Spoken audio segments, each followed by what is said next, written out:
Welcome to episode 7 of this summer's limited podcast series, 100 Days of Mothman. Brought to you by the Caffeinated Cryptid Podcast Network. All summer long, we're diving deep with eyewitnesses, paranormal researchers, scientists, and filmmakers to explore the mystery, madness, and legacy of the Mothman. Episode 7 sort of marks the halfway point of our 100 Days of Mothman series, and it's a bit of a halftime show. My guest this week is Brett Kelley, an amateur Mothman researcher and walking encyclopedia of cryptids and high strangeness. In this episode, Brett and I fanboy our way through Mothman lore, trading facts, theories, and wild hypotheses with the enthusiasm of two giddy schoolboys. From Point Pleasant to pop culture, Brett's knowledge runs deep, and together we pull at the threads of what makes winged enigma so endearing. It's less formal, more fun, and the perfect breather at the midway mark before diving into the final stretch of the Mothman saga. I, of course, am Bobby, host of the Caffeinated Cryptid Podcast Network, and this is episode 7 of 100 Days of Mothman. You can watch the full video on YouTube or listen on Apple Podcasts, Spotify, Amazon Music, iHeartRadio, and several other of your favorite audio apps. Or catch the whole series anytime on Mothman100.com. And let's not forget to be kind and please like, subscribe, and follow and share. It helps me more than you know. Well, we're almost to the end of this podcast series, folks, so soak it in. Join Brett Kelley and myself to fanboy and nerd out on episode 7 of 100 Days of Mothman.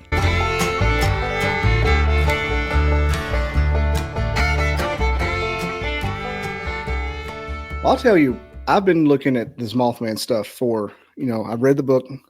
I found the DVD on eBay, which I used to have in college. I don't know what happened to it. And I used to watch it all the time, that and Dragonfly with Kevin Costner. Oh, and nice. I had anticipated before I started reading like material besides Richard Gere books, I anticipated approaching this kind of like researching Bigfoot. Like, what is a Mothman? What kind of species is it? Like my big plan was... I had a biologist on to talk about the physics of if it was a real creature. Yeah. And I planned on having like a couple, like a bird biologist. He was an insect biologist, and nice. It turns out that particular strategy does not work with Mothman because it has absolutely zero to do with what it is. And it's more of like, why do we see it? Like, it's not even like calling it a Mothman is like a misnomer. Yeah. Yeah. I mean, we have, I'm a comic book nerd. So like knowing that, like we have Batman to thank for that. Cause because realistically speaking, if you're looking just statistically at the high numbers of descriptors of what Mothman is, very few of them have anything to do with insects for sure. It's all bird-like. As a matter of fact, more of the popular things, especially early on, was some of the sightings that it was described as a gigantic bird or a plane-sized bird. One of them being like a thunderbird, if you will, like already kind of tacked onto that already existing cryptid. So so it's kind of got thrown around a lot.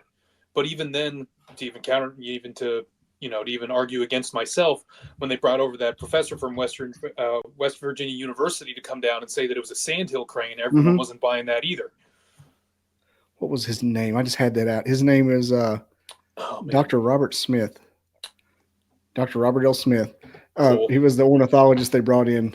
They said that because it was 4 feet tall and had red things on its face. Yeah, the best. You're stretching it, buddy. Yeah, well, because the other thing about it is that, like, with a sandhill crane, because the eyes are on the side, so, it makes sense if it was an owl because then you have the eyes looking forward, but, unless those red flaps are really going, like, around the eyes, then, yeah. I believe, sandhill cranes are known as the ribeye of the sky.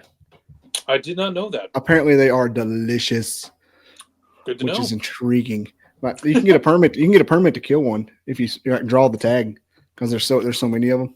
Oh wow! But cool. On that same vein, the John Keel's book was originally going to be called The Year of the Garuda.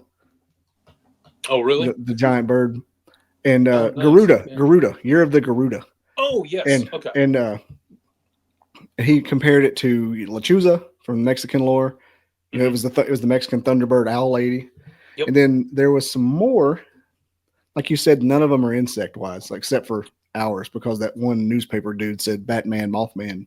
Yeah, exactly. And because it was 1966, the Batman Adam West was on TV, so they just had to pop culture it, and it stuck. Yeah, and it's just understood now. He has those little antennae, like on that picture behind us. Yeah. See, there was the Owl Lady of Cornwall, Hmm. Owl Man of Cornwall. Owl Lady is a Bigfoot thing. Man Dragon of Japan. So yeah, nothing. Wow. That documentary I watched, the what was it, Mothman Beyond the Legend. Perfect Nice. draw in. It's like the perfect condensed version, because he talks really slow. So if you put it on Nice. it's 45 minutes, but it's slow, and so Hmm. you put it on 1.5, it's only like 20 minutes long. It's like the perfect crash course. Oh, that's great. Heck yeah. Yeah. So where does your enthusiasm begin? Because I've had several, about three now, and I think it's going to be up to four Hmm. Chicago Midwestern Mothman Nice. witnesses on, and that is a hard subject matter to get into, the Chicago ones, Yeah. because nothing really happened. Just Yeah. a It's bunch of, just sightings. You just saw it. Yeah. and But everybody like, was a it's also pedestrian. sorry. Go ahead. No, I said the one thing I noted was everybody's pedestrian in Chicago, so there's no car chases. So it's kind of all the fun of Yeah. Mothman. Yeah, it's true. They're like seeing it like scoot around between the buildings or whatever. Not quite the same flavor. You're just like a crackhead. Yeah. I think what's more fun about the Point Pleasant one is it's like I've been saying this in every episode, but like it's a Mm. cinematic universe. It has a beginning and an end. Yeah. Yeah. For sure. And a whole one, man, talk about a supporting cast of characters. Holy smokes. And a bunch of ladies named Connie in the middle. Yeah. Yeah, very true. Yeah, I mean, I don't. That's actually a great question. I don't know if I can rightly recall when. Actually, no, I take that back. I think it was probably when I did see the Mothman Prophecies in Mm-hmm. theaters at the time. So I definitely remember watching that. That was probably the beginning, but I didn't get really into it until probably like about a dozen years ago. When I Mm-hmm. went to Portland, Maine, and I went to the International Cryptozoology Museum. Mm-hmm. It's up there. It's pretty cool. It's a cute little place. It's owned by its claim to fame is that it was co-founded and it's currently run by a guy by the name of Lauren. Oh, why can't I think of his name? Hold on a second. I wrote it down, thankfully. But yeah, Lauren. Come on, I can read. What are these glasses for if I can't read? All right, Lauren Coleman. Yeah, Lauren Coleman, whose claim to Mm-hmm. fame actually did a lot of research and stuff like that, and a lot of people at the museum actually ended up working with the production crew on Mothman Prophecies, like Mm-hmm. offering research and kind of helping out where like other people didn't, just expanding things out. But Lauren's claim to fame was that he actually ended up investigating and naming the Dover Demon, which is like Oh. a cryptid that we got up here in Massachusetts. Yeah. Mm-hmm. Yeah. Massachusetts has got some amazing cryptid lore. The Bridgewater Triangle. I had no Yeah. idea. They Yeah. got a Yeah. lot going on. Exactly. Yeah, and they have a couple of those books that are like that were definitely co-researched there at the museum too, Mm-hmm. for sure. And like Maine has some really cool ones too. They have the Paloma, which is like a native like a Native American. It's like it's a human with a moose head and Mm-hmm. like eagle wings and stuff. Like very very cool. That's on. I've got my daughter. I bought my daughter a cryptid shirt at a convention once, and it has that thing on there. And she's like, "Oh, Oh, it's a nice. camel." I'm like, "No, it's not a camel. It looks like Joe Camel from the cigarette containers. What it looks like. All the depictions do." Sure. Yeah. Yeah. True. So, where are you with the? Did you read the book Mothman Prophecies? No, I never gave it a proper read Okay. yet. That's on me. I've been doing my own research and going through and watching a bunch of. When I'm at my day gig, like I podcast pretty Yeah. hard, so I found a whole bunch of stuff through there. I'll tell you the wildest thing about Yeah, it. I keep coming back to it because I don't read a ton. I used to when I was younger, but mm, I sat down. I said I'm going to read this book for this series, sure. and the Men in Black Yeah. that they like, what in the world is going on? And Oh and yeah. I'm like, why weren't they in the actual Richard Gere movie? And it Right. turns out that because the Men in Black movie came out like 2 years before. Yeah. Yeah. For sure. But they were kind of alluded to, sort of, but they were lumped in with Ingrid Cole to kind of Hmm. being like, oh, there's Ingrid Cole, but then there are other people that are like Ingrid Cole, but they're kind of scary. Hmm. Like it was kind of they had to kind of yeah dodge it that way. Yeah, they had that Gordon guy who played Pettigrew. What was his name? The Darren one, Burger, yeah, Woodrow. Darren Berger. Yeah. Yeah. Yep. What the hell? My brain is smushed. It's all good. There's a lot of names down there. What was It's a his lot. name? Woodrow Derenberger. Woody. Yeah, Woody Darrenberger. Woody. Yeah, And Woody. and it was Gordy in the movie. Yes. And they kind of smushed the whole Men in Black thing into his little arc where he went out and killed himself and froze himself to death. Yeah. What was it? What was it? Woodrow Derenberger's daughter apparently, like, she's alive and well, like lives in the area in Kentucky, I think, actually. But like she was alerted ahead of time by like one of the guys in the movie, just being like, by the way, we might you just brace yourself. The adaptation of your dad is not as true to form to the original as it might have been. The creative liberties were taken. Yeah, he's insane. Yeah. He has marital problems. Yep. He was but they do, the first scene of the book is when John Keel and Mary Hyre, who is Connie the cop's character, show up to somebody's house and they pull a gun on him, like, and it has that whole "you were here before" kind of thing going on. Yes. Yeah. Yep. Like the doppelganger type of thing, which it was a cool way of kind of subtly alluding to like the high strangeness, if you will, that was happening in the area, without it being like too strange. Like, because I think one of the bigger things is that they were trying to get the story out, but the story in itself is so strange. I think a lot of audiences just didn't know where to latch onto it. Like, either you got it or you didn't, type of deal. Yeah, I don't think that they could have done like a shot for shot adaptation of a movie, because it would have been like, what the F did I just watch? Yeah, exactly.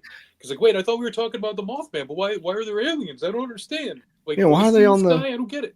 Why are they on a hill watching globs and orbs? And every couple of chapters he'll mention Bigfoot, and I'm like, no one. He calls them red or giant hairy men with red eyes, I think. Yeah. Yep. It's amazing. It's pound for pound more interesting than Bigfoot. I've said it a lot. Mothman's more fun.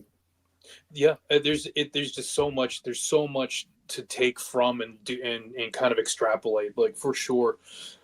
And the fact that it is like such like a concentrated bit of like experiences for 13 months, at least with the ones that are applied to this case, that's really kind of like that makes it more fun and speculative, just because it's, it is such like a concentrated point in time. 1 year, basically cut and dry. Yep. And, it had that Clendenin sighting about a month before. Yes. Yep. And Clendenin. Yeah. With the grave diggers. Yep. Flew overhead. That was like almost like not even at night. It was like midday, late afternoon. What, a month? It was 3 days before. Okay. Yeah. I'm looking at my notes here. Yeah, and they were just like, and why would it just like randomly swoop on a graveyard? Like, yeah. I'm wondering, and what was I thinking about? Like, what concentrated evil or tulpa energy, basically, to make it neutral, was in that area of West Virginia to cause that crap? I mean, is there like a quartz mine caved in under it or something, 1,000 miles under the earth? I'm like, what? Why there? Sure. Why then? That's insane. Yeah, no, for sure. Well, I mean, there's some really interesting takes on it, though. Like, I think that's what I like about it too, is that there are so many offered explanations that don't, there's so many different conclusions you can draw from the evidence from happening. But like, I know, just the pure existence of the TNT area, and like with the igloos and like the, and the McClintock wildlife preservation being polluted, and how that was considered to be an issue, or even just how the onset of World War II and in the 60s and 70s, there was a while, the UFO activity was coming out all over the place because nuclear energy, we were experiencing the big tech boom and developing nuclear energy and whatnot, and ramping up our wartime efforts and stuff. And like, we were having like all these national experiences with UFOs in the sky. So it's like, people like to lump that in with the extraterrestrial being like, the window opened because whatever we were doing caught something's attention, but then that's why the window closed after a certain amount of time. It didn't help. No, it did not.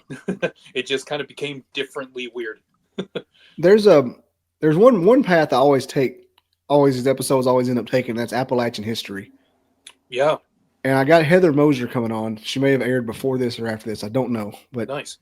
forgive me in the audience if Heather Mosier's already been on, but she's an Appalachian historian for small town monsters. Awesome. And I got her on specifically for that. She was on Breedlove's Mothman Legacy. Oh, okay. Nice. Yeah, she was like the Appalachian historian, but you always go back toward that because Appalachians are creepy, man. Yeah. They are just, I mean, you got a little bit of them up there. That's what the Bridgewater is. Yeah, for sure. Like and, we're a little bit of the tail end. I'm in Western Mass. I'm on the opposite side of the state, like closer to upstate New York. So it's like that. Yeah. We got them a little bit, but yeah. You feel the residuals off of them. Yeah. You feel the wind off. I was at a conference this weekend, Encounters Conference in Jonesboro, Georgia, one of my best friends in this world of podcasting. His name's Greg Ogles. Mm-hmm. Did he might not think I'm his best friend, but he is my best friend, and I maintain that. One of them, hey. I like him a lot. But cool. One of his experiences is quartz on the ground is high strangeness. Oh yeah, quartz. Yeah, quartz deposits. Yeah. And Appalachians are all quartz. It's all limestone. That's all limestone is quartz and bones. Yeah. Out of curiosity, have you ever? I don't know how hard you get down like YouTube like documentaries and stuff, but I can. There's a YouTube channel called Planet Weird. Mm-hmm. It's run by a couple called Greg and Dana Newkirk. They kind of run their own like paranormal online museum. Mm-hmm. They're really cool folk. They used to, one of them used to be a big Bigfoot hunter. One of them used to be a paranormal investigator, and they have a whole crew of people. But they do. A couple of years back, they started a show called Hellier. Yes, that's it. Yes. Yeah, and it's really interesting, like because they pull a lot of interesting information, and they kind of really blend everything together into mm-hmm. this really interesting story. Whether the basis of in fact or truth, mm-hmm. it can be debated, obviously, but it's just they are working with very interesting ideas, and apparently they keep teasing that they're making a season 3 at some point, but that they haven't given out any hard dates for release or production or anything. So I was looking at their pictures. I'm like, I know them. You said Hellier. It's Hellier. Yeah, that's who it is. Yeah. That's one of those things like, you can watch a bunch. Yeah. They bring up the quartz deposits and mm-hmm. and how that is like how that affects certain people and regions, and bigger the deposit, the bigger the strangeness content and all that fun stuff. Mm-hmm. Yeah. I don't really get into the new age stuff where the girls wave crystals around, rub them on your face. I don't think there's a lot to that. Maybe a frequency change, nuance at best, but when the amount of quartz that's in the mountains, if there's any kind of factor, it's got to play a role. Oh yeah, religion, like magnetic fields and all mm-hmm. that type of stuff. Like when it's big enough that it's actually giving off that type of energy, mm-hmm. It has to be. Yeah, and they use the quartz sometimes in machines to make energy go, like as a medium. So it doesn't mm-hmm. shock me that if like tons and tons, like half a planet's worth, wouldn't cause some crazy stuff to go down. Sure. Yeah, definitely. It almost makes you wonder. Almost makes you wonder if it doesn't have like a ayahuasca effect, like psychedelia type psychedelics that like something is there, and it's causing your mind to see it, and it almost breaks the veil down for you. Yeah, and that's the reason.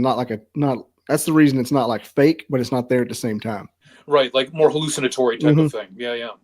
Because that's what they always say. Everybody on mushrooms maps out the same area. They go to the same place. Yeah.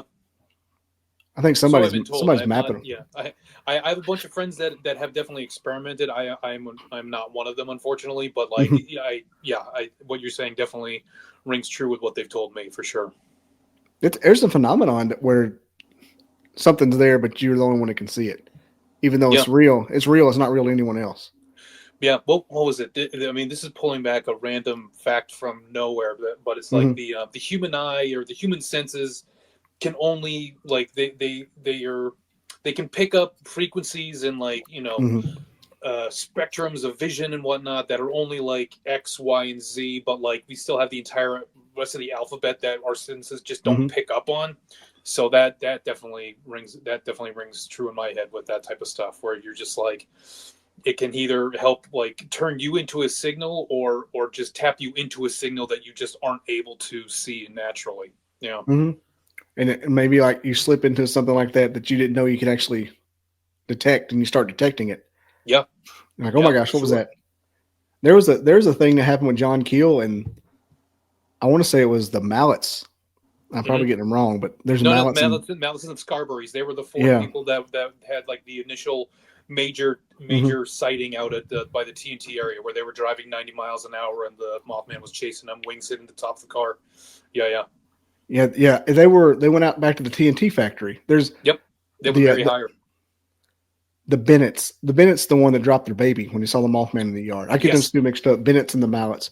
Yep. But they went back to the factory, with Mary Hire and North Plant. Yep. And she saw the eyes, but no one else did. Yeah. That's a good example. Yeah. Yes. Well, that was kind of like one of the things that, like, I mean, granted, there was a large swath of different experiences that eyewitnesses were like having, but like one of the things was that you would just have like recurring, increased anxiety, increased feelings of dread, existential terror, all of these types of things, and then recurring visions, and also with like conjunctivitis and stuff like that. Like that actually happened to Connie Carpenter, who's Mary Hire's cousin, which is why like Mary Hire just became so quick, got involved in it once when Connie had that experience. But like, and that clearly was one of those big things that like the physical effect of that was definitely like brought on allegedly brought on a whole lot of those like those feelings and experiences. Yeah, those are the kids in the car having a good time, and they saw the bright light and got conjunctivitis. Yeah. Yes. Freya Laporte, I believe, was also one. What like something comparable happened to her, where like her and her brother. Yeah, DeWitt. DeWitt Laporte. Like, hopped in the car, like looked at both of them in the front seat. The guy driving told the kids to hide on the floor. Yeah. I reached out to her for this, but I don't think I'm going to get her. I think she's very private these days. Sure. Yeah, but even Linda Sigmund gave me her number. I'm not going to call this lady. Like I did enough research. Like I would feel bad. I don't want to exploit too. I'm not trying to exploit people just to get some information out. But I've had conjunctivitis, and I can't imagine what event in nature would cause that. Yeah. Outside of the ways that we as humans are used or more accustomed to. Yeah, you just don't get near a kindergartner and get conjunctivitis. Like it's not like getting a stomach bug. Yeah, exactly. You get it from a welding arc, and that's how I got it. And like, oh dang, it took effort, and it hurts for like the next day. You're like, you feel like you got grit in your eye. Yeah, well, that's why another thing, like people were, with the TNT plant, like the radiation being like such a big concern at the time, like they were talking about like all lending credence to people claiming that it was like a mutated or irradiated creature, because that also explained why a lot of the times it was described as being very curious and kind of checking and seeing like not acting like a human, but being very curious and kind of just like not like just alien for lack of a better term. I had actual notes on that. I took like a weird tally of things that the Mothman always did. Nice. And yeah, these are amazing. Like they always makes a point to be seen. It's never like when you walk up on like a deer in the woods, how it's trying to run from you. Yeah. Like when you walk up on a Mothman's going to take an extra step to be seen. And that's the reason I don't think it's a random animal, because it just doesn't act like it. It's not. Yeah, exactly. Totally. And even if it was an owl, like a big owl, it would still fly away. I've been close to an owl when it realized I was there, like gone. Yeah. But it always tries to instill fear. It chases you. Even in Chicago, it chased them. Yeah. Just for a second, but it chases and it chases cars. Like birds don't chase cars. No. I wrote that down. Obsession with chasing cars. Yeah. Lots of bedroom window sightings. Yes. Like, what is that about? Yeah. What was it? The one of the school teachers, Lawrence Gray, he actually had an experience that when he describes it, it almost sounds like it was almost like a night terror, where like he woke up at his bedside and like a creature he believed was the Mothman, like 6 foot tall, humanoid, red eyes, standing at the foot of the bed. He's seized up. He's trying to figure out what's going on, and then eventually, like, doesn't attack him, just hangs out, and then just leaves. Like, he was, stone cold, completely cogent and alert. Like, he was awake. So it's not like he was. Yeah, I remember that he was actually, the way he described it. I actually had to write it down because the way he described it was so.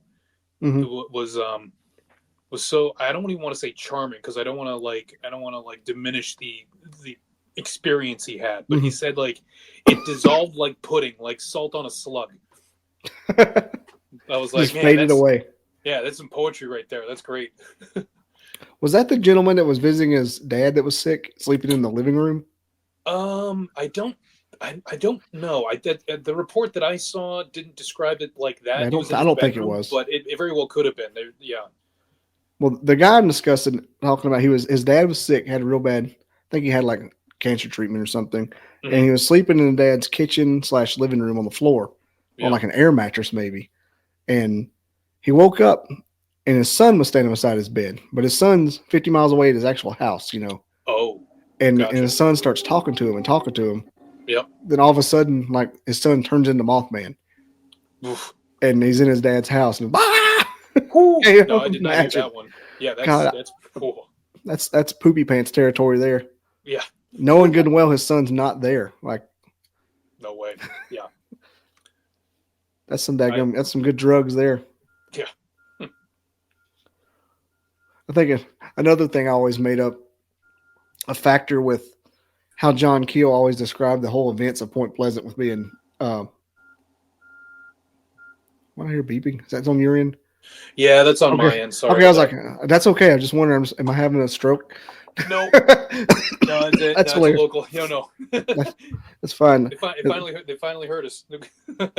I was like, wait. It's just local bus. Yeah, local bus. Satan. Talking about Mothman, start hearing beeping in my ear. Sorry, my hot pocket's done. No. Sodom.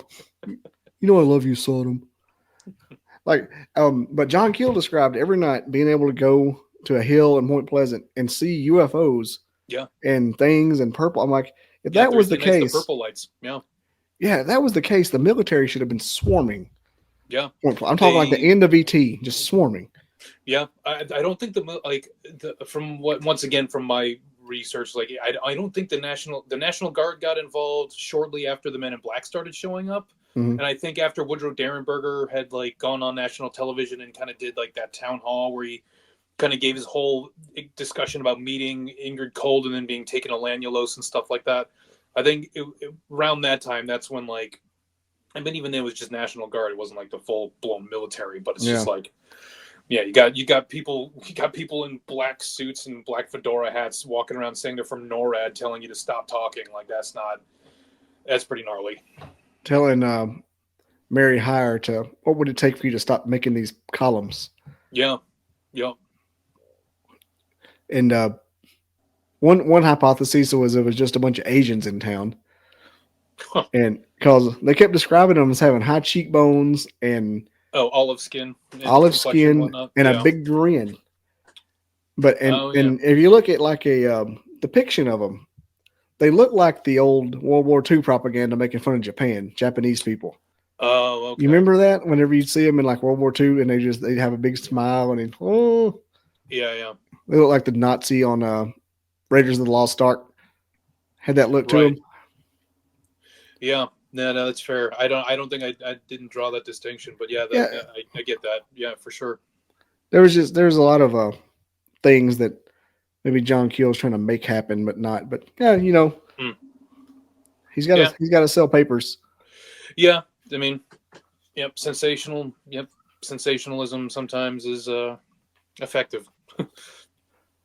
I think that I get Mothman prophecies and Dragonfly with Kevin Costner mixed up in my mind. Oh, I never caught Dragonfly, so I'm lucky that I wasn't. I haven't seen it. Any good? You should. Cool. You definitely should, because it fits right there next to Mothman. It's real good. Almost the same kind of movie. Nice. All right. I heard that John Keel liked Mothman though, the Prophecies movie. Good. Yeah. He said it was a good bow they wrapped it up in. Whoops. Yeah, for sure. No, I And agree. And like, yeah, it was one of those movies like because it came out around that time where like special effects were just really just getting there, and like, I mean, it's aged accordingly. But I watched it probably a couple years ago, and like for me, it still held up pretty well. I think it does. I've got it in a DVD player right now. Yeah, I've always liked that movie. mm-hmm. Ever since it scared me in the middle of the day 20-something years ago. Yeah, right. I didn't really understand when I'd done more than one Mothman episode before I started doing this series. Just because it was always something I have half intrigued with. I didn't understand what people would say about it, that John Keel made Mothman affiliated with the bridge when he actually really wasn't. Yeah, I mean, that's a tough call. Like there were some people. Yeah. Whoops, sorry. I mean, there were some reports claiming that that they saw a bird-like creature flying around. Yeah. And, but it makes sense that they would associate it just because it had kind of gone away for a little while. Like through the months of what was it, April to like October of 1967. Like it was all UFOs, kind of like it was a flap. Mothman did his tour, just kind of pieced out or like went on vacation or whatever, and then in November he started being seen again, and then so it was probably fresh in everyone's mind, and then it would make sense that people would try and draw that correlation. You know what I kind of think it was with either he wasn't there on the bridge, which is probably the probable thing. Somebody just had to say it. Yeah, just the way humans are. Oh, but yeah, for sure. It's on the river, and there could have been a crane up there when the bridge fell, just flew away. Yeah, well, I mean, I think it was the 13th pin, which also, because it was the 13th pin that gave out that ended up starting the collapse of the bridge. And one of the big things about the historical content of that bridge collapsing, I think up until recently, that was like one of the biggest it was kind of like one of those things like through the Silver Bridge collapse, like a whole lot more what's what we're looking for, like infrastructural kind of maintenance type of things were included into more like into buildings and stuff like that, into the bridge building process, and make sure that they're upkeep, because the bridge had only been 40 years old or something like that before when it collapsed. Yeah, it was built in the 20s and it collapsed in the 60s. That's not very long at all. No. So but because of that, I think it improved inspections, it improved certain building supplies, and it was because of I know on paper, I think if you look at it historically, people just look at it being like, this is the mechanical reason that caused this to break. Now, why did it break? That can be up for debate, but that's the reason why. Whether or not you want to say Mothman hit it a bunch of times, or if you want to say that it was a cold winter day, or because it was holiday weekend and rush hour traffic, so the bridge was stacked on top of each other. It's all those things. It was as full as it was ever going to get. Yeah. After 40 years. Yeah, I saw the plaque earlier in the week. I just pulled it back up. Yeah, it said the bridge collapse resulted in congressional passage of National Bridge Inspection Standards in 1968. Nice. Yeah, and that's one of the cool things about Mothman in general, is that Mothman is linked to these real life historical experiences. Whether or not they're tagged on or legitimate or not, they are. There's a lot of things happening around in the world that makes it feel a lot more real. Yeah, it's actually got tangible things associated. Yes. And it's like one of those Vulcan things. The needs of the many outweigh the needs of the few. Yep. 46 people, but it saved 1 million lives. I don't want to discount the lives of anyone that lost their lives that day. But yeah, it's almost like that hadn't happened. What would have happened next? Yeah. Exactly. It's one of those things where, they had an I-bar bridge in my hometown until 10 years ago. Oh wow! It looked just like the Silver Bridge. I'm watching Mothman Prophecies. I'm like Leonardo DiCaprio on Once Upon a Time in Hollywood. Oh right. There it is. Wait. What? Hey, there's one right there with the eagle's nest on it. Yeah. You go up under it. You can see the thing moving. Yeah. Ugh. Yeah, I wouldn't be able to handle that. Yeah, they tore it down, but it was an I-bar bridge, and wow. Yeah, I'm talking about built by Franklin Roosevelt back in those days, TVA days. Dang, nice. Shout out. Yeah, FDR. Mm-hmm. He did some good, but yeah. Where was I at? I had a talking point here. Sure. On your expert opinion. But I will give as much of an expert opinion as my brain will allow. I promise. Oh no. There's always those points you have to hit talking about Mothman, but yeah, it's something you can like go either direction with. Like I thought I was going to do a lot more with the biology and the realistic of a 7-foot moth, but yeah, it's just not what it was. No, I mean it was, and it's also more convoluted because of the fact that like when John Keel, like one of the alternative covers to the Mothman prophecies for John Keel's book was painted by Simon Beasley. Am I saying that right? No, I'm confusing my artist. I'm sorry. Frank Frazetta. There we go. Frank Frazetta had painted this cover of the Mothman prophecies where and it was really awesome. But then when they went on to make the statue that's in Point Pleasant, the sculptor absolutely took a lot of inspiration from that cover. That's why the Mothman statue is way more insect-like. It has these tattered wings. It's steel. Mm-hmm. It's white and shiny because it literally reflects. Well, not literally, but pun attempted on my part is the illustration that Frank Frazetta painted for that cover. I mean, it looks rad. And there's a lot more rainbow. It's very 70s Pink Floyd rainbow-esque kind of vibes to it. Oh my gosh. Yeah. But you can kind of see, you can draw the through line between that cover illustration and then the sculpture. Why does it make me want to do illicit drugs? Hey, Here. Byproducts. But yeah. Can you see that? Oh yeah. That's the one. That makes me want to watch Pink Floyd and Wizard of Oz at the same time. Yeah, it also reminds me of The Color from Outer Space. If you haven't seen that yet, with Nicolas Cage, the remake that they put out with. Mm-hmm. Yeah, I really liked that one a lot. It was really fun. It was a fun, scary movie for me. Yeah, that does look more like the statue. Yeah, but most of the accounts were of the exact opposite in some ways. No one really described it as such, but they described the body the same as they do a Sasquatch. Yeah, with no neck and just a curvature down, mm-hmm. like the Gossamer character from Bugs Bunny. Yeah, but with wings. You know what? Big points for you, because I don't feel like there's not enough people that watch Looney Tunes that know that that's Gossamer's name. I worked at an amusement park. Well, I worked at Six Flags for way too long, so I know Gossamer's name. But had I not worked there, I would have. There are not a lot of Gossamer people in the know. But so hats off to you. Gossamer. Yeah. Gossamer. Bobby, please. Yes. I just want to scrub his little head. Yeah. What's funny is I was on a podcast one time and we were talking about petroglyphs, and I just happened to bring that same thing up. Nice. For the California one that's popular. Oh wow. I said, why is all the cave paintings of Bigfoot look like Gossamer from Bugs Bunny? Yeah. And the person that was on there was like, is that his fucking name? I'm just shaving his little. Oh, this'll never do. It'll never do. And that's plummet. Oh man, it's awesome. It's been my nostalgia, hitting the nostalgia button. And the rollers are dynamite. Yeah. Yep.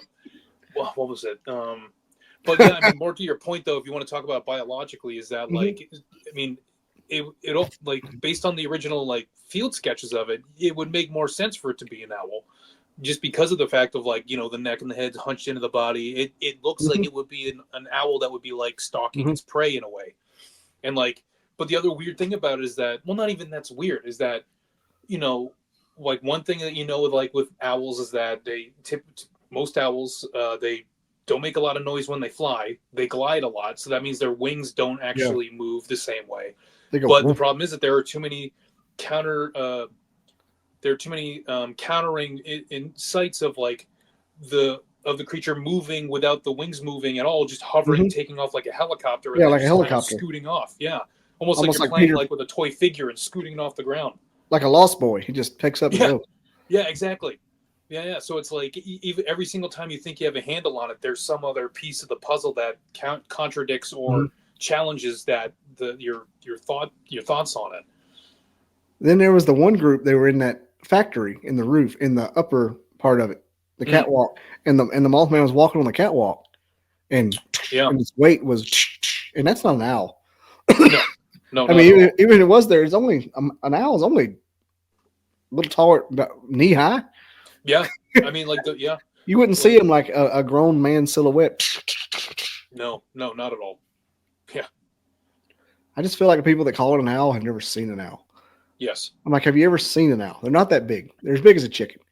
Yeah, a little bit bigger, but yeah, no, for sure. I mean, like, well, and that's, but once again, it also like, I mean, there are certain owls that can like shift their body, like, you know, they can camouflage and like shift their body, kind of like cats, or like to mimic or like expand themselves so they can look bigger. But that doesn't mean that they're not adding weight to themselves to like gain the heft to like slam down on something that heavy. That's not how that works.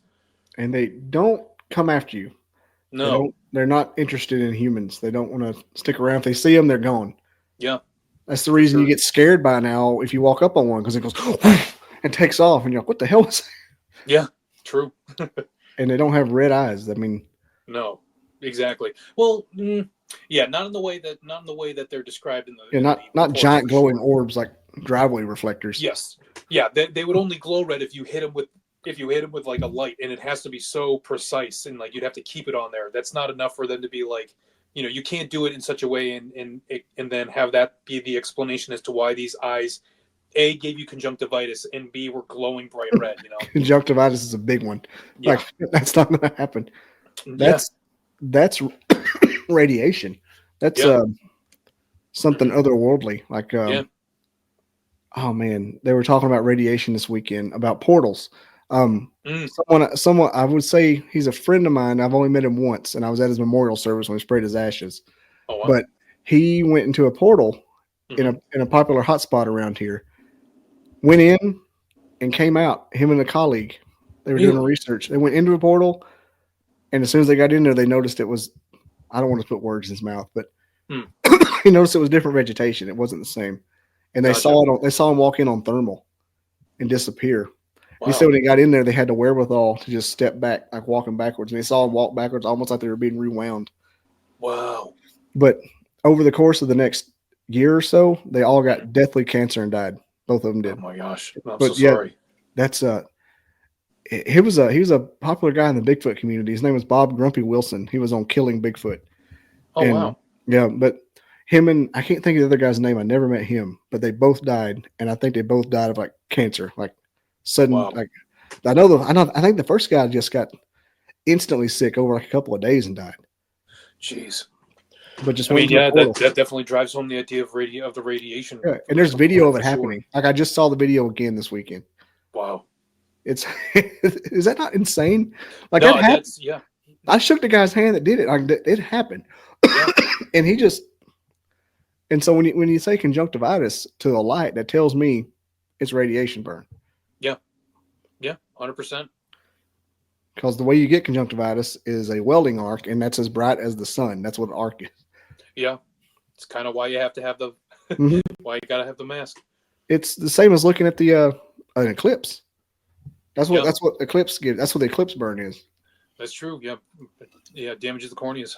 Mm-hmm. What else? Like Oppenheimer, they had to do that. They had to put that on. Well, don't look at a nuke either. No, yeah. This is a public service announcement. For any of you, we're just doing a good service, passing on the good. If you're ever at the Trinity test site, don't look directly into the sun. We had a new lady at work came, and she used to work at Los Alamos, and she heard that I was like red pilled and into all this stuff in and around any of that stuff. She brought me a pen with a custom made a wooden pen that said Los Alamos base on it. Oh wow! It's my most prized possession. Sold my kid for it. But it was a weekend after Oppenheimer came out. She brought it to me, so it was like ultra amazing. Yeah, yeah, that's incredible. But yeah, it's the radiation part is what puts science to paranormal. Like there's a real thing. Oh yeah, for sure. But where are you at with we'll go this route Sure. with not just Mothman, but like aliens and Bigfoot as well being interdimensional. Yeah. Honestly, the more we start, like, I would say that the more that we are expanding in viewing the universe and the world, like when we have satellites going out and stuff like that, the more it does seem to make more sense that like interdimension. I actually even have this written down where I was like, I didn't know where we were gonna go, so like I had a list of like all the different things that like Mothman could have been, or like Mm-hmm. omen, angel, devil, alien, a curse via Chief Cornstalk, like which is Yeah, always mentioned, cornstalk. but especially by locals, like sandhill crane, blah blah blah blah. But then the last one is extra dimensional being or an ultra terrestrial, Mm-hmm. or at least a response of beings from a different plane of reality intersecting with ours, almost like almost like a window open close, or like a dip in a pool or something. Yeah, I mean, it seems to, I mean, the more that we learn about the world and how the world seems to work, it seems more and more plausible, which I don't Mm-hmm. even think I was expecting that to be the case. I think we're just no, it's going to be aliens. It's going to be people just like us on another planet, and that may very well may still exist. I Yeah, don't know, but like you can have both. yeah, exactly. Yeah, we get to have our cake and eat it, and also eat it in another dimension. Yeah, I mean, primordial ooze is just a dice that was rolled. Yeah, I don't know who the dice roller was, but somebody rolled the primordial ooze dice, and that we came out as this. yeah, for sure. The you think about 10 years ago, we didn't have pictures of a black hole. Now Yeah, we have one. We didn't know they even existed. We didn't have the yeah, technology, and that's just a black hole. That's a physical object. yes. And most recently, I think there was an article that was just recently published. I can't remember where I saw it from. It was like I follow a bunch of like science stuff every once in a while, just for the just for the fun headlines. But one of them was like, there is a hypothesis brewing that we are actually inside a gigantic black hole. Whether or not I wasn't able to give it the full rundown to see like what the evidence was, but it's definitely an interesting thought. I mean, anything's possible. Yeah, I mean, who know? I mean, what was the hypothesis that inside every black hole is another universe with more black holes? yeah, yeah, exactly. Like just because we're looking at a black hole, we think it's an entrance to another that might be. We're looking at a door. We just don't know what we just don't have an exit sign at the bottom of ours because we don't know what direction it's supposed to be going in. Yeah, and like I was saying that like we didn't even know we could even see them. Yeah, Two presidents ago, we couldn't see black holes, yeah, and now we got a picture of them, and we've got the James Webb, which hmm showing incredible stuff. And yeah, imagine what the military has right now that we'll know about in 75 years, and we're old men. yeah, for And you sure. can flip a switch and just see all the stuff in the other dimension. Yeah. Oh man, I didn't realize we were gonna. Yeah, I should have. I've been following a couple of different people. There's a couple of people that are working with trying to campaign the government to kind of release a lot of like people that worked at like Area 51 or people that Mm-hmm. worked in military and whatnot. I wish I could remember their names because they're really interesting to talk to on the podcast that I like come across. But they were talking about like that type of stuff, being like, yeah, like we helped reverse engineer these objects and this Mm-hmm. technology, and like they're alluding to the possibility of like the alien technology is actually just technology from a different point in time that's just being either displaced or put here, or just Mm-hmm. something's happening that or other things are also happening that are with like technology in our government that like that they would like to see like declassified, basically. You talk about like more of like pushing more towards like an open information regarding stuff that's that's not critical to national security and whatnot. But Mm-hmm. yeah, yeah. But I you just think talking about that just reminded me. I was like, it's been too long. All the important information slawed off my brain a couple weeks yep, ago. it comes back. Yeah, You get to peeling the onion back. And you start remembering things like, oh yeah, yeah, like the Bob Lazar thing, and maybe they found hmm it in a archaeological dig. yeah, Dude, this is where the Mothman thing takes you. Look at where we're here in Area 51. yeah. Exactly. It has nothing to do with a bug. Yeah, and we Yeah. haven't even talked about like Ingrid Cold, which was like one of the bigger things about like the main hook of them being like, oh yeah, like yes, we're from what was the line? The Lanulus. Woodrow Dare goes like we're just like you. We eat, we breathe, we sleep, we bleed like you do. Mm-hmm. Like, do not be And we afraid. bleed We like will you. talk That to was you one of the soon. things. Yeah, we bleed. Yeah, we bleed like you do, which is like the first time I ever heard that, or whenever I saw that, like him say that, like you got the little hairs on the back of my neck stood up. So you can imagine I look like I had a mohawk because I got plenty of them right now. So, like he stopped on the side of the road, and here come a dude out of a car. Yeah. Yeah, or like a floating orb, like 4 feet off the ground, talking to you, and then you realize, how am I talking to this person? They're not, their mouth isn't moving, and then I never rolled down my. So wasn't the window shut still when he had a whole conversation? Yeah, had a whole conversation mentally. Yep.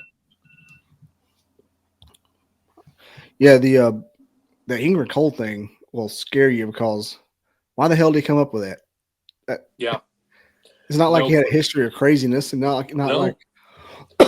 Yeah, I know. It is kind of the catch-22. You're just being like, no, we really got to believe what this vacuum salesman says. Like, gotta believe him, man. I believe him. It's like the guy on the couch and half baked. I don't know why, but I do. I believe him, man. Yep. But if that happened, I mean, to what extent we don't know specifically, I guess. But like, but I mean, but then there's also begs the idea of like Ingrid Cold's relationship to the Men in Black being like there were two sides of the same kind of weird like world coin, basically. Really had to take a walk to get to the end of that sentence. Sorry, but like, because it's like, Ingrid Cold was apparently this very affable, very likable person that was very, enjoyable to talk to, very, very affable. And then on the opposite end, you have these guys running around just telling people, like, what was it? What did you know? Because I actually like the fact that like you and I have kind of different information. I would love to hear. Do you know what like? Yeah, well, the first report you have from the Men in Black sightings? I think it was when they walked into the office and asked Mary Hyre they walked into the office and asked Mary Hyre if she would quit reporting on the things. Yeah, I think that's around the first ones. I have yes, I like where I agree. That like the first like human, like the first major human contact. There were a couple. I have to give you some of the other like YouTube things that I found later, but oh come on, Men in Black described wearing blah, blah, blah, blah, blah.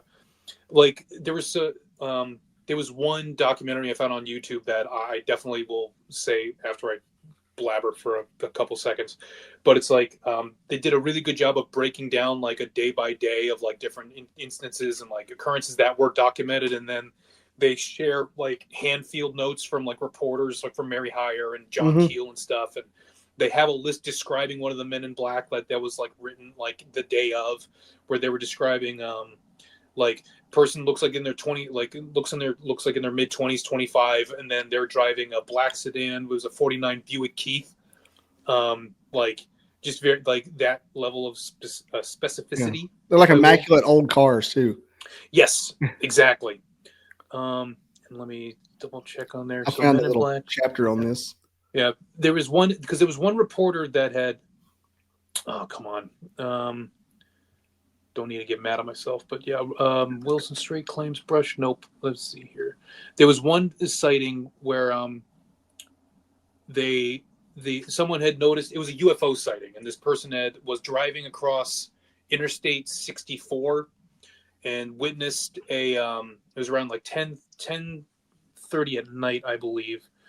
Here we go. Yeah. Tad James, an appliance store worker, driving to work, sees a UFO land on Interstate 64. The next morning, gets up, and as he's walking out, there's a folded up letter on the bottom of his step, and he opens it, and it's a letter that just describes like, "We know you're talking. Don't tell anyone what you saw. Please keep quiet." And that was on January 22nd of 1967. I mean, there were other experiences where like they were being seen on like streetlights in broad daylight, like just looking and not really engaging with people. But yes, after Mary Hyre, they became a lot more physically. There was like a case where a woman had an interaction. She was going out to get her mail, and then two men in black came out. One attempted to try and drag her into the car, ripped off the sleeve off of her dress, sundress, and then she ran back inside. But yeah, like those are the only ones that I know that were like really intense like that. A That lot was of it was just. Connie Carpenter. Oh yes, Yeah, well, survived the induction attempt. Poor Connie Carpenter. Yeah, she got drug around the whole phenomenon. Yeah, she's got you experienced the whole thing: UFOs, Men in Black, Mothman. There was like 4 Connies in this whole thing. I think that's the reason they named Jason Bateman's wife's character in that, the lady from Ozark. I think that's why they named her Connie, because there's like 7 Connies. Yeah. But Tad also he went back through the spot where he saw that one, and there was a Man in Black on the road waving. Wow. There was something, or there was like a dude in a Man in Black walking right next to where it happened. He saw like an orb there. That sounds about right. Mm-hmm. What about the do you remember the guy in the blonde wig? This is from Steve Ward's, but like it was he harassed like people that had seen Mothman. I tried to run him off the road. Ford Galaxy, of course. It's always like an immaculate old car. Like, what the hell is that about? Like rolled off the conveyor belt, like 20 years, like fresh off with a fresh coat of paint. Painted coat. Yeah, exactly. Spoonerizing my sentences now. That's a fun thing to do. I couldn't see, like, when I read this scene in the book about the guy in the blonde wig. Yeah, I saw this. I can't unsee that movie They Live. Yeah, right. Yeah, that's what it reminds me of. For sure. Just aliens with these giant Max Headroom wigs on. Yeah, I did not. For some reason I did not hear that. But you mentioning it reminds me. I did remember it, but I didn't. I don't have any notes specifically identifying it. But yeah, I mean that's pretty heavy duty for sure. What was it? The video that I was telling you about that I thought was really, really good. It's by a YouTube channel called Small Town Monsters, and this one's called The Mothman of Point Pleasant Special Edition Release. Mm-hmm. So like, it did a really, really phenomenal job of like breaking down all the different sightings. Specifically, it was really trying to be more Mothman centric. It did mention Men in Black, but not. It was kind of not. It was really trying to focus on Mothman, but like. Yeah, they were like it detailed at least like between 20 and 30 different like encounters in different sightings and used all the names and like all the notes and stuff. It was really well done. That's also one of the cons of the Mothman thing, Chicago or Point Pleasant. Yeah. All the stories run together. They just yeah. Well, it's like because they were also especially early on there were sightings of Mothman all the way up, like an hour up, like up in Ohio, and like an hour west, an hour east. Like they were all over. I mean, they were centralized in Point Pleasant, but they were also happening, all points everywhere. They happened in the Appalachians, like we mentioned earlier. Like it's just all up through there. People were seeing flying ones. There was I've mentioned Lechuza already. Crap. Circling back. Well, there's I think last time I talked about this, I used to be on a podcast with a bunch of my nerd friends for like 10 years. Opinions may vary, and we did like a Halloween episode. I talked about Mothman much less intelligently than I am now, but it's still fun if you want to hear a guy ramble. But like going through there is that Massachusetts, I'm a masshole as we like to adoringly refer to ourselves as. Pardon my language. But like they have there is a case that happens around the same time as when the Mothman and like all the UFOs started hitting in 1967, 1966, and it happened to a member of the military in Truro, Massachusetts, which is like Massachusetts. You have the arm of Massachusetts. Truro is like right on the wrist. It's like right near the tippy top of it. And there used to be a military base there, and there was this guy, I don't remember his name, but he was dropped off, and you get dropped off by the public transit, and then there's a payphone, you call the base, and the base sends someone to pick you up, and so the guy gets dropped off, and it was at like a ice cream shop type of like little convenience store that's still there to this day, which is really cool if you want to go check it out. The base is there too, but it's since been disbanded or decommissioned. But like.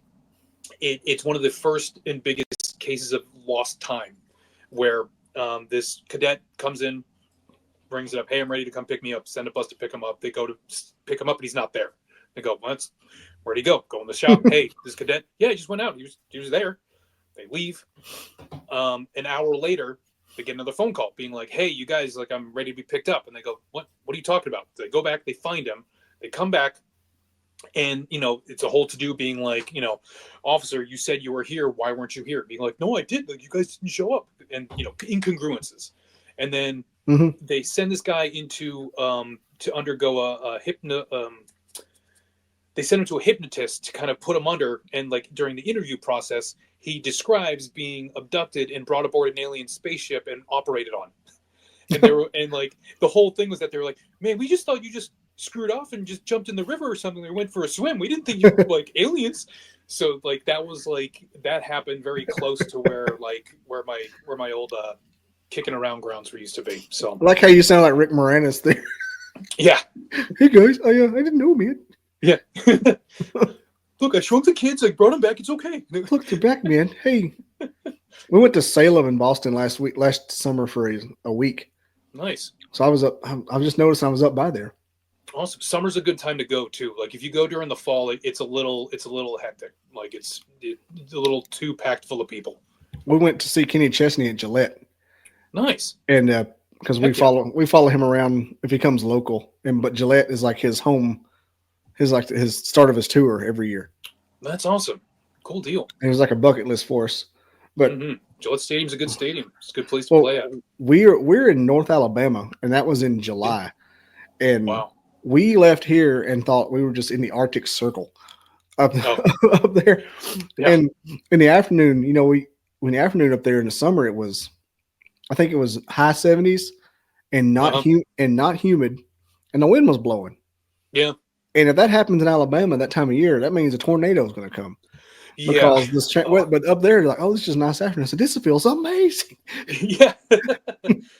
Yeah. I mean, if it was late summer, then you're probably getting like the tail end and going right into right in the fall. And New England falls, there's something to it. I mean, there's a reason why we call them leafers when everyone comes up and goes sees a leaf change.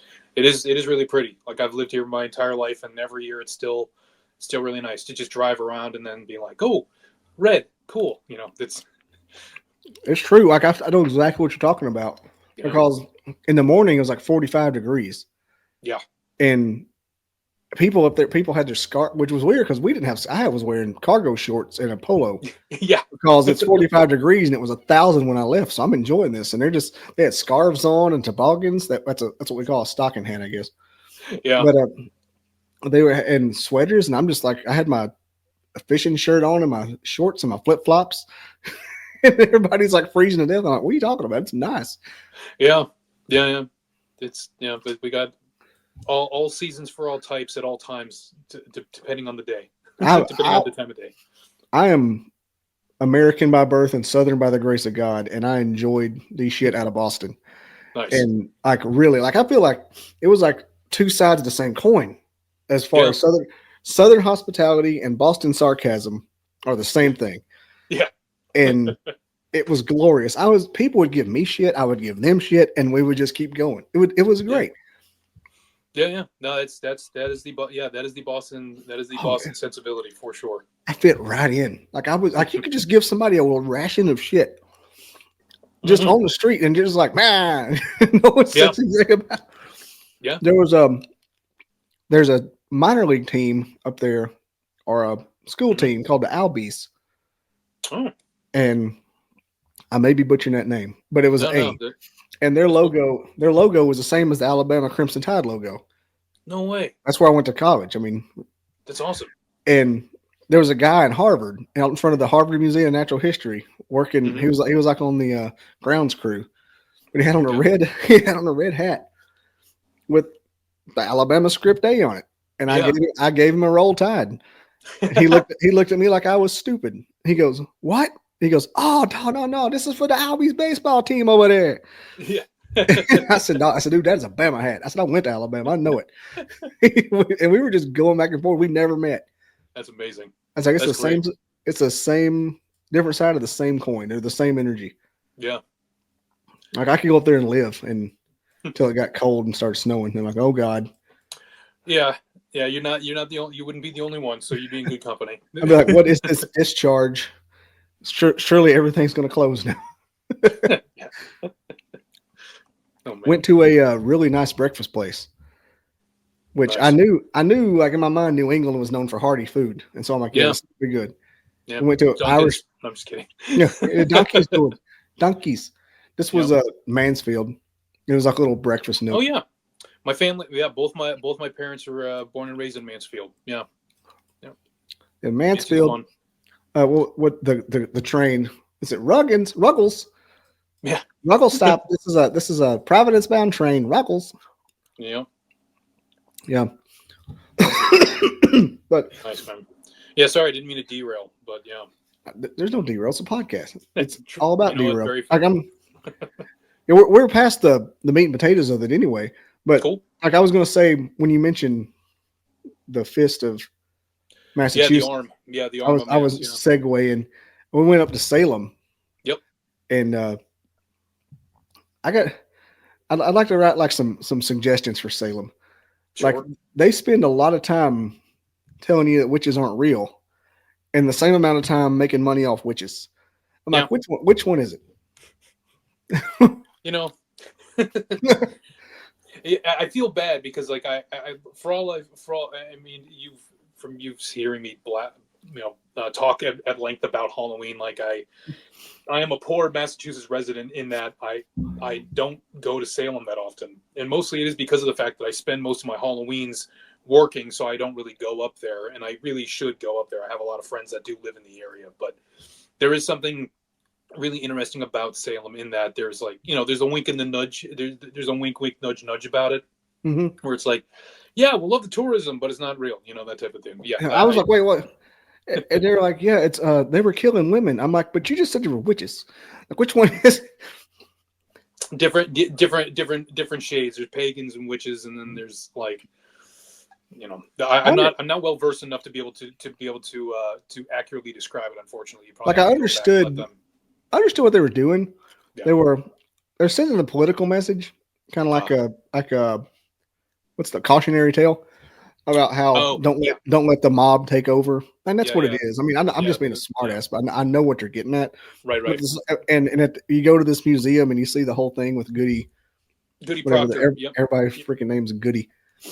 and you watch the whole show there, and at the end of witches aren't real, and they give you examples of witch hunts. I'm like, all right, and you leave, and there's a whole street full of fucking witches. I'm like, wait, I just saw 20 of them. Yeah. They might have just said Wiccans, but there's a thick accent we got up here. So it's a Wiccans over here. You have it. Dude, hey, I'll put a fucking hex on you. Come over here.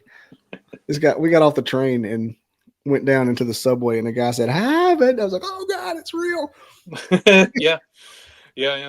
Like I claim, like I don't know. It's something like I said, not to be a broken record, but like after living here as long as I have, I don't think I have an accent. But when I get a one too many in me, or if I get really angry or frustrated, apparently, my loving girlfriend tells me that my R's will drop, and I'm not aware of it.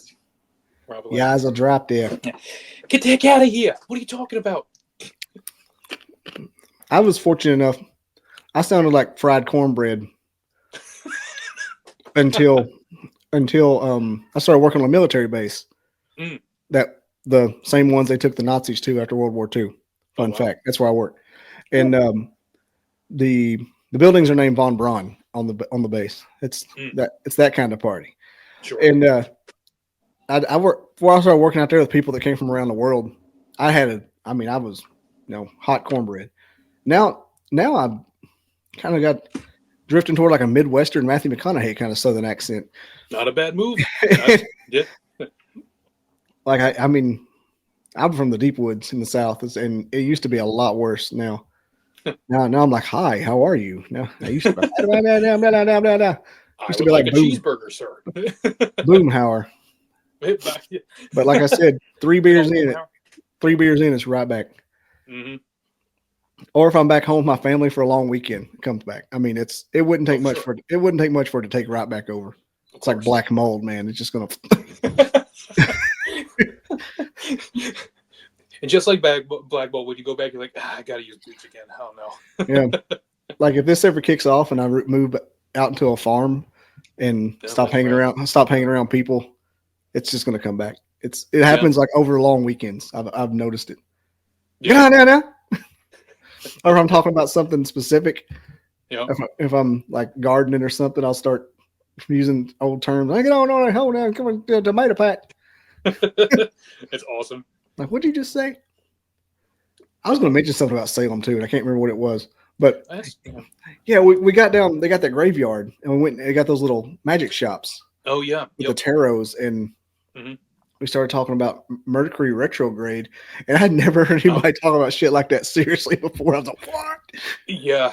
And that's I don't my experience with that is very limited as well. Like I do have a couple people that kind of lightly follow that type of stuff, but it's not like, although I say that now because like I'm actually working up to developing my own like I as an artist, like I draw a lot, and like I'll take a lot of suggestions, and every Halloween I'll do like an illustration series called like Gourd Folk, and I have a hold on a second. Yeah. So like, you know, they're like little like hand drawn little illustrations. Ooh. I'll draw like one of these, blast these guys out, take me about like half hour a piece. And last couple of years, I'll draw like between 60 and 80 of them in a month of October, and I'll just, you know, $10, I'll mail them to you, no big deal. So one of the things is that I've done it enough that people really like them and they want to see them made as tarot cards. So I was like, oh man, that sounds cool. But I was like, do I really want to draw 78 cards to these things? It's a lot. It's a lot. So I'm just like, so it's difficult, but I think if it's not this year, it might be next year, where I might bite the bullet and just do it, just because it'll be fun. Like just a good exercise, just a good push myself. So, but yeah, that's about the most experience I have with tarot cards. But I do have a couple friends that do the tarot card reading, and like they are a little bit more observant about that type of stuff, far more than me. But yeah, it's fun for them. Like it's like a way for them to. Well, like going back to Weird Planet, Dana and Greg Newkirk, like they, Dana Newkirk is the wife. She's like a traditional like pagan Wiccan type of person, and she does a lot of to hear her talk about it is really enlightening, because she really engages with it in a way of it's a form of lateral thinking and interpretation, and kind of like reading things in ways that. It's not necessarily as on the nose, like psychic type of stuff, but it's more along the lines of abstract thinking and extrapolation and finding synchronicity and stuff like that. Pattern recognition too. Yeah. That's a lot of it. Exactly. For sure. It's almost like a magic 8-ball, but a little bit more elbow grease put into the visuals. Yeah, you can. I think the universe is all about frequency.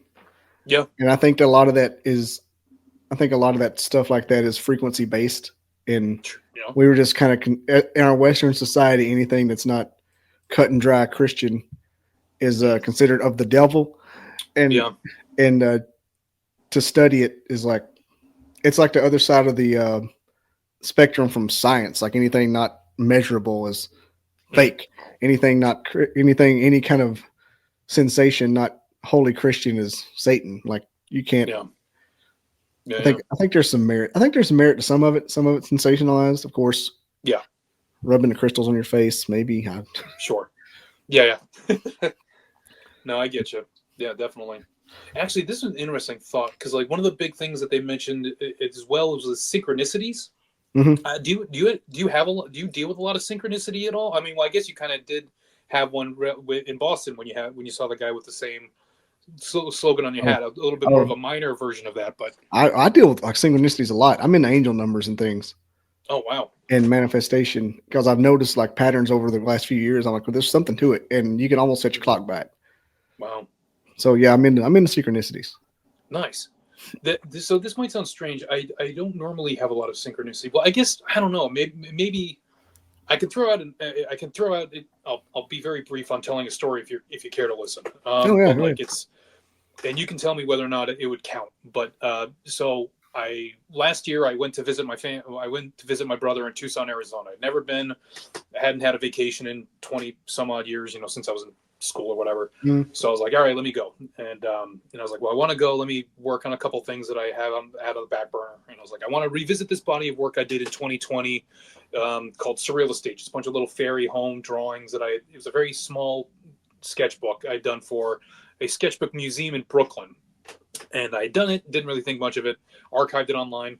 So in 2024, I was like, I really want to revisit that work. So I want to see it. So I went to the website that hosts the work, and come to find out the website just goes, hey, sorry, the museum shut down in 2022. Sorry we didn't tell you, but like this is a memorial page. Like there's and this museum has been open for 17 years, or it was. And the owner was kind of like, we're moving the collection down to Florida. Sorry. And then something happened when they were transporting everything down to Florida. The trailer caught fire. So close to 18,000 sketchbooks collected over almost 2 decades, got caught up in a fire. And I was like, oh, wow, this is bad. But they were like, all right. So the owner was like, all right, cut my losses. Everything that survived that was survivable or was savable from the water and fire damage, I broke it up. I broke up the collection. We sent it to 4 different places. We sent one to Canada. We sent X, we sent X to this place in California. We sent Y to this place in upstate New York. And then the tiny sketchbooks we sent to the Tiny Art Time Machine in Tucson, Arizona. And I was like, what? Huh? So I call up the museum, and they were, very nice people. And I just called up. I was like, this is going to sound weird, but 2 years ago, did you just get 800 sketchbooks that just dumped onto your front board like a baby at a church, And she was like, yeah, we did get the tiny sketchbooks. They're so cool. Are you one of the artists? I go, yeah. So they asked my name, and they were like, oh, are you from Northampton? I went, yeah. They go, oh, that's cool. Do you want us to mail it to you? And I went, I got to do this. I'm like, hey, I'll see you next week. And they were like, huh? So I flew down, and there was one of the first things. Yeah, it was so bizarre. Showed up, and so I don't know if that qualifies as synchronicity, but it's just I think it does. Yeah, so strange. In the best way possible though, which was really cool. It was really neat. Yeah. Did you want them back for any particular reason, or you just want to see them?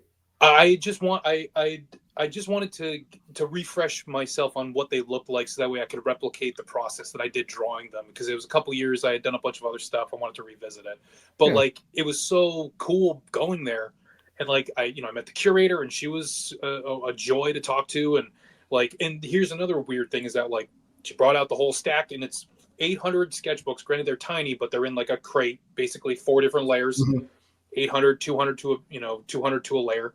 So I'm like, all right, let's needle in a haystack. Let's do this. And the lady, and she goes, we sorted through to make sure that they're good and not destroyed.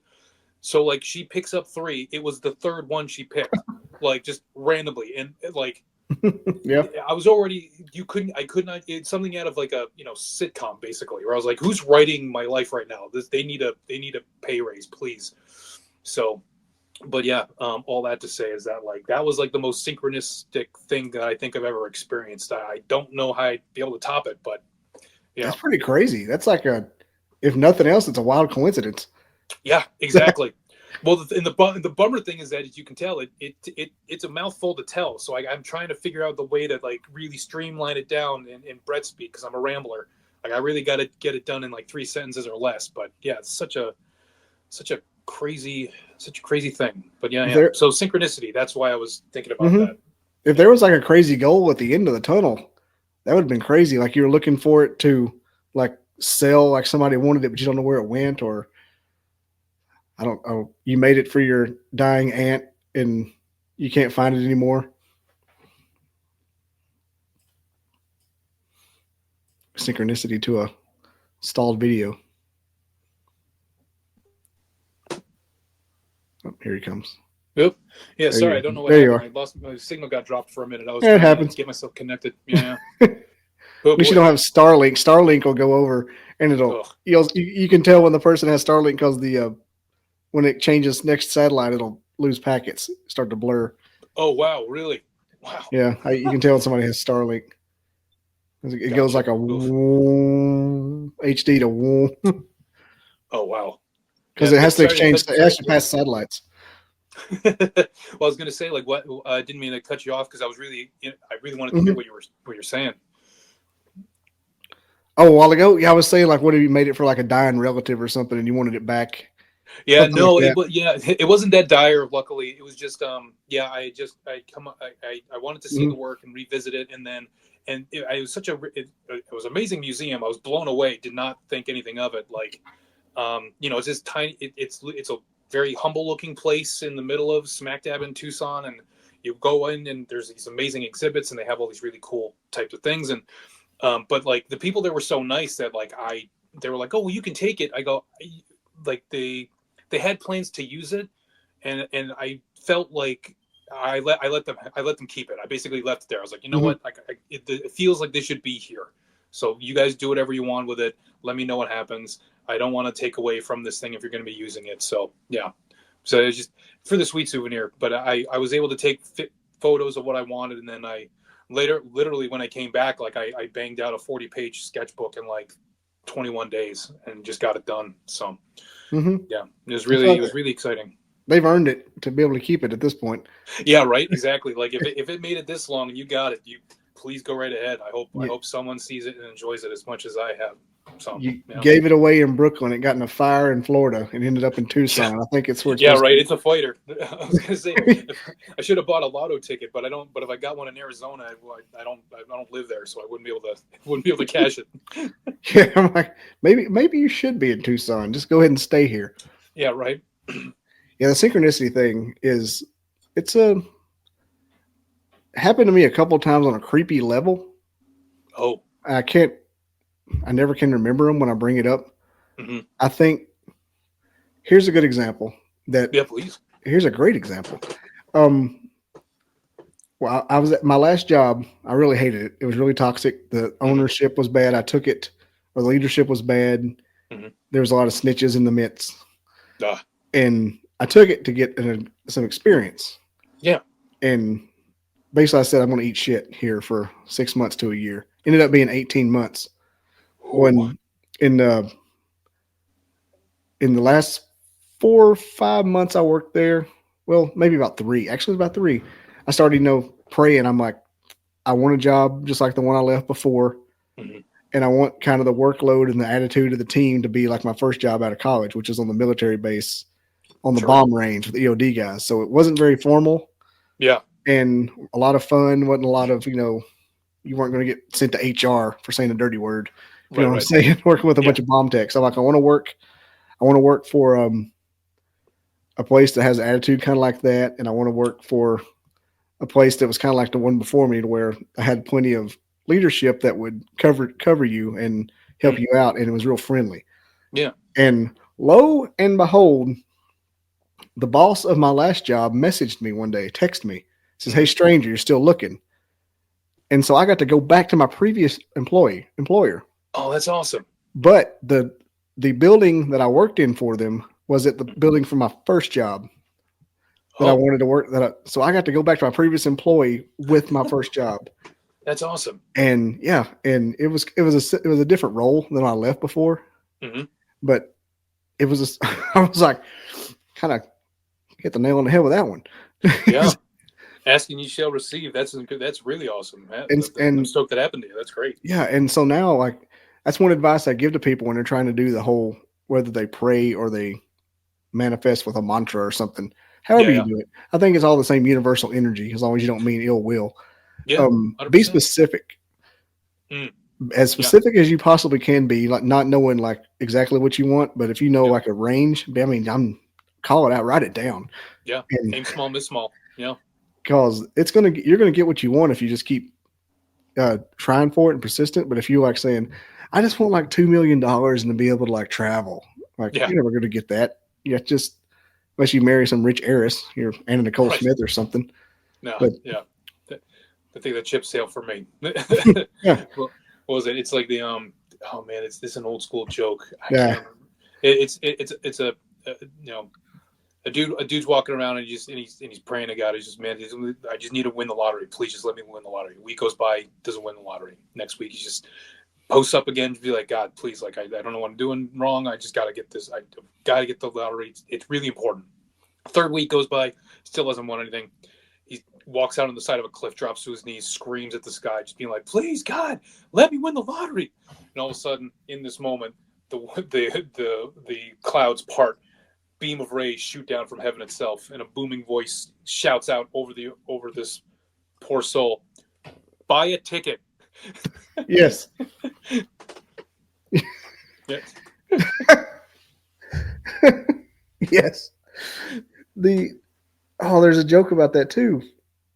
It's yeah, I might have. It's been long enough that I don't remember the details of it. Oh no, that's you told that joke perfectly. Oh, good. There's a joke. There's a joke about the preacher who is in his house and it's flooding, and somebody comes by in a boat that says, like he's on his porch. Somebody comes by in a boat, said, "We rescue you," and he's like, "No, the God will save me." And the next thing, he's on his roof, and somebody comes by in another boat. Yeah, like a raft or something. Or yeah. No, they came by in like a truck trying to, it's going to flood. We're going to rescue you. Oh, and the next thing is like the preacher's on his roof and it's like, and a boat comes by. He goes, "No, God's going to rescue me." And then he see him like on the very tip of his house, and a helicopter comes by, and he said, "No, God's going to rescue me." And then the heavens open up. And "Are you going to rescue me?" He goes, "No, I sent you a boat and a helicopter and a truck." What more do you want? That's great. This is like the same joke.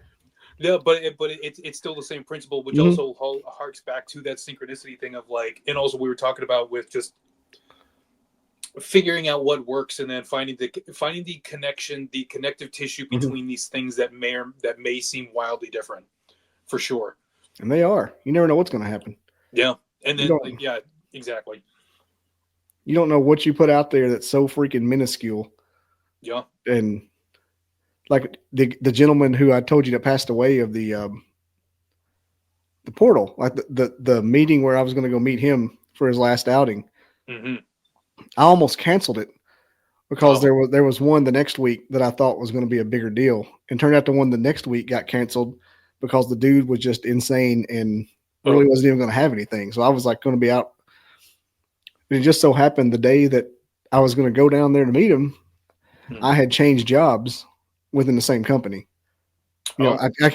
Same job, different company. Mm-hmm. And so I had to leave work at noon that day. And so rather than going down there at midnight, I got to leave at noon to meet him. Nice. And so like the cloud just parted. Yeah. Yeah, that's another example of synchronicity. Like I got the whole weekend off, paid. That's great. Yeah, heck yeah. That's the kind of shit that happens to me when I know something's supposed to happen. Right. Yeah. That's great, man. And I don't even smoke weed.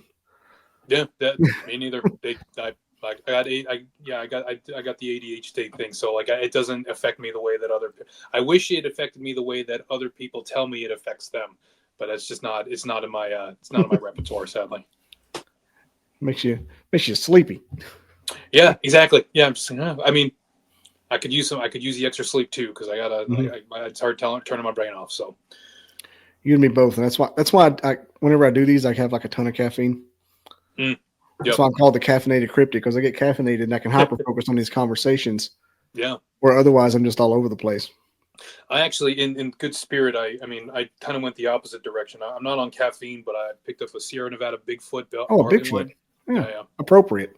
Yeah. I was like, I'm kind of a Bigfoot podcast. Yeah. I used to be. I couldn't find a Mothman beer in time, though. If I did, I would have gotten one for sure. Injured Cold. Yeah. The Injured Cold Brew. Yeah. Yeah. It's got moth hair in it. Ugh, what is this? Why does it taste like those? The base I work on has those igloos everywhere too. Oh yeah. Yes, exactly. Yeah, in the TNT area. Mm-hmm. There's hundreds of them where I work, not just a couple. There's just farms and rows of them, far as you like for miles. Wow. There was a Unsolved Mysteries episode shot out there in the 90s. Nice. A base cop got killed. Oh, and they found him with his radio cable wrapped around his neck, and he was Oh. laying. I want to say he was laying on his stomach with his gun under him, and they deemed it a suicide. I thought, whoa, whoa, whoa! Okay. But it's out by those bunkers. Wow. And like every time we go out there, I'm like, here's where the cop died back in the 80s. Jeez. It's pretty neat though. But yeah. Yeah. All right, man. We'll go ahead and wrap up. Sure. I'll probably edit some of that last part out, but yeah, the synchronicity part's pretty cool. Cool. Awesome. Yeah, yeah. I always No, like it's been great. Yeah, it's been great talking to you though, man. Like, yeah, this is really, really fun. Like, and if you want, I can send you a couple lists of like the videos. Just that way, if you need them, I can just send you a screen grab on Facebook. This is what I wanted out of this episode, though, to be like a tradition, like a regular podcast episode, not just one niche. Kind of like you can just you can hang out and not have to be as attentive. Yeah, for sure. Yeah, I mean, definitely. Like, this is definitely the style that I've gotten comfortable in over the years, for sure, for better or for worse. Yeah, you can get really wrapped up in doing these mom's basement style podcasts and thinking it's going to take off, but then you realize you don't have a niche. Yeah. This is going to be like 100 days, 12 eps during the summer, hyper niched. I'm hoping it grows me. Hoping it shoots me up. Awesome. Yeah. Hope so too, for sure. And there's when it goes live, I'll definitely share it around for sure. June 13th, Friday the 13th, episode 1. Awesome. And there's not many more people in the Mothman community that I could have gotten. Yeah. Like I went wailing. That's amazing though. Like that you got as many as you did though. That's so cool. I got names I haven't told people. Like I'm looking at them right now. I'm accepted. I'm like, I can't believe that worked. So sure. Yeah. Right. All right. I'll let you go. And this was fun. Yeah. I'm going to have you back on because this was a great conversation. Chemistry. Awesome. Chemistry is the way to do it. Heck Maybe yeah. we'll do maybe after it's over, we have like a Mothman follow-up. Happy to do so for sure. Yeah. And you would like my biologist friend too. I thought about getting him on tonight, but